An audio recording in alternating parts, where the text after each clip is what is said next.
Baik, Assalamualaikum warahmatullahi wabarakatuh. Perkenalkan, saya Rizal Solihin. Saya adalah salah satu mahasiswa UIN Sunan Gunung Jati Bandung dari Fakultas Usuluddin, Prodi Akidah Filsafat Islam dengan NIM 122101092. Saya membuat video ini bertujuan untuk memenuhi salah satu tugas akhir mata kuliah Bahasa Indonesia yang diampu oleh Ibu Faridah. Oke, langsung saja. Jadi di sini tuh saya akan membawakan gitu. Tapi bukan membawakan sih, hanya menjelaskan ulang apa yang saya tangkap dengan bahasa saya sendiri dari pengantar filsafat yang dibawakan oleh Waris gitu.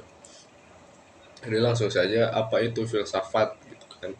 Kadang semakin banyak definisi tentang filsafat dan semuanya selalu relevan gitu. Menjelaskan tentang apa itu filsafat itu justru hal yang sangat sulit karena banyaknya definisi tentang filsafat itu sendiri gitu kan. Jika kita memiliki definisi yang tetap tentang filsafat itu sendiri, semisal filsafat itu adalah ABCD, otomatis kita juga menentang cara berpikir filosofis itu sendiri gitu kan. Berpikir secara filosofis atau berpikir cara filsafat itu sendiri, salah satunya adalah tidak terlalu tunduk pada suatu gagasan tertentu gitu. Salah satu cara kerja filsafat juga, salah satunya jika ada suatu yang gagasan yang sudah saklek, sudah tepat gitu kan, filsafat justru mempertanyakan ulang hal tersebut gitu, meragukan hal tersebut. Filsafat itu bisa dibilang salah satu ilmu yang tidak pernah puas gitu, karena segalanya dipertanyakan ulang, bahkan sampai bidang-bidang ilmu matematika, agama itu semuanya dipertanyakan ulang oleh filsafat itu sendiri. Tuh.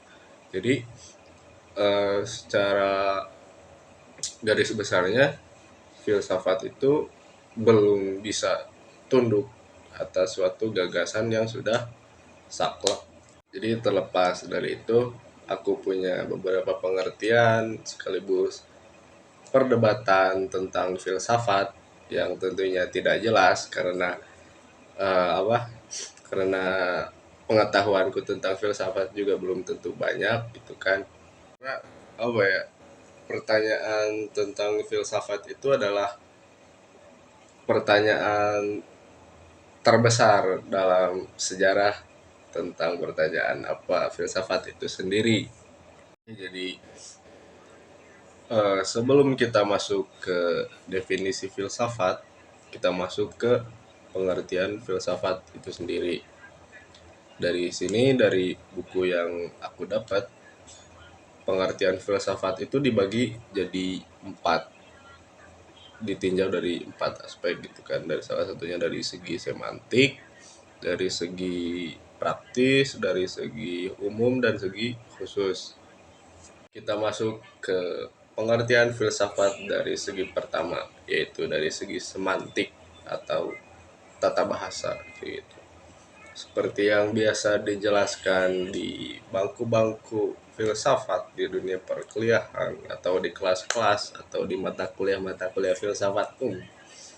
Secara bahasa, filsafat diartikan dengan philos dan sophos.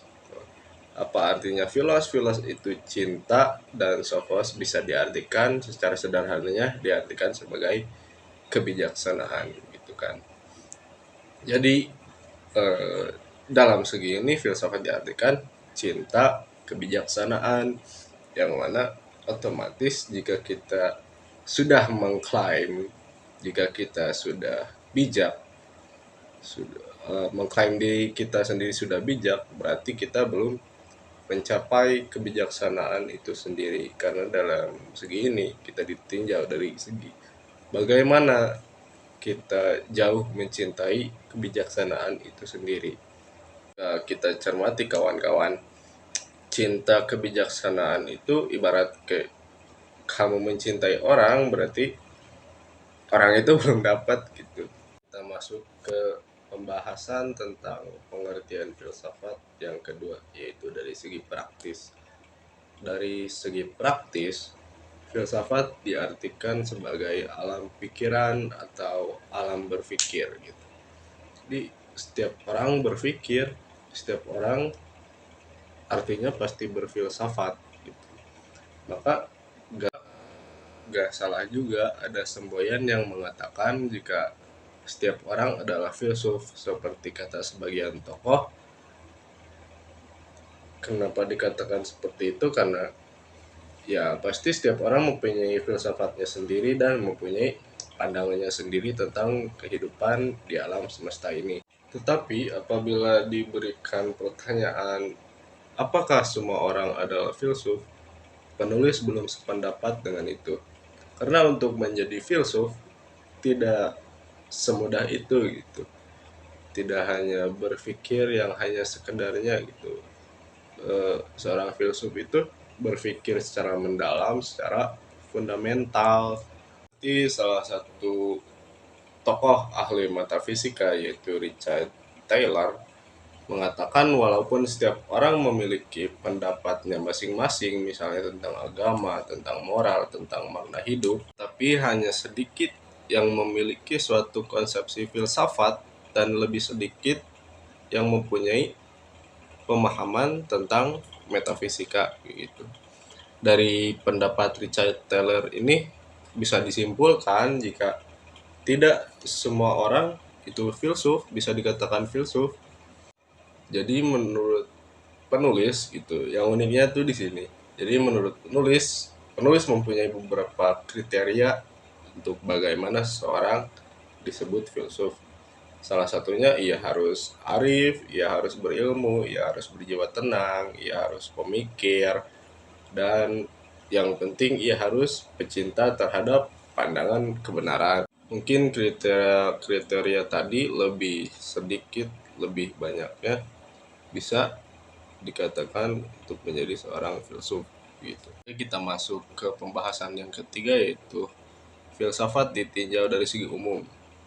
Dari segi umum, filsafat diartikan sebagai ilmu pengetahuan yang menyelidiki hakikat segala sesuatu gitu, untuk memperoleh kebenaran gitu. Jadi filsafat adalah mencari segala akar hakikat atau inti atau sari untuk mencapai sesuatu yang ada di alam semesta ini.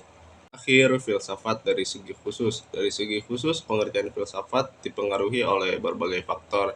Di antaranya adalah waktu, keadaan, dan orangnya.